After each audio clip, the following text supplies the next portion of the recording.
ఈ దినమున ప్రభువు నీతో సెలవిస్తున్న మాట.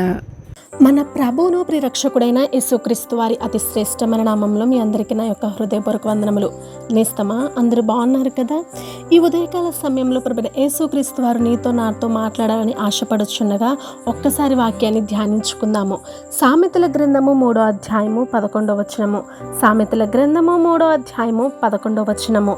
నా కుమారుడా, యెహోవా శిక్షను తృణీకరింపవద్దు, ఆయన గద్దింపునకు విసుకవద్దు. దేవునికి స్తోత్రము. హల్లెలూయా. ప్రియా సహోదరి సహోదరులారా, వాక్యం సెలవిస్తూ ఉంది, నా కుమారుడా అని ప్రభువైన యేసుక్రీస్తు వారు నిన్ను నన్ను సంబోధిస్తూ ఉన్నారు. నిజముగా మనము యెహోవా యొక్క శిక్షను మనము తృణీకరిస్తూ ఉన్నావేమో, లేకపోతే ఆయన గద్దింపునకు మనము విసుకుతూ ఉన్నావేమో. ఒక్కసారి మనల్ని మనం ప్రశ్నించుకోవాలి. వాక్యానుసారమైన గద్దింపునకు ఇప్పుడు కూడా నీవు నేను తృణీకరించుకోకుండా ఎప్పుడైనా కానీ సరే మనము ఆధ్యాత్మికంగా సంపూర్ణములగుటకు మనము ఒక గొప్ప అవకాశంగా అది భావించి వాక్యంలో ఏది చెప్పినా ఆ వాక్యానుసారంగా మనము జీవించే వారంగా ఉండాలి.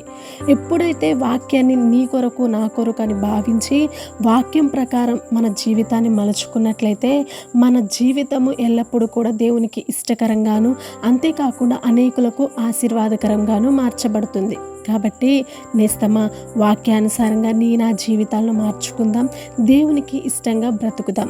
ఆమేన్. Praise the Lord. దేవునికి స్తోత్రము. హల్లెలూయా.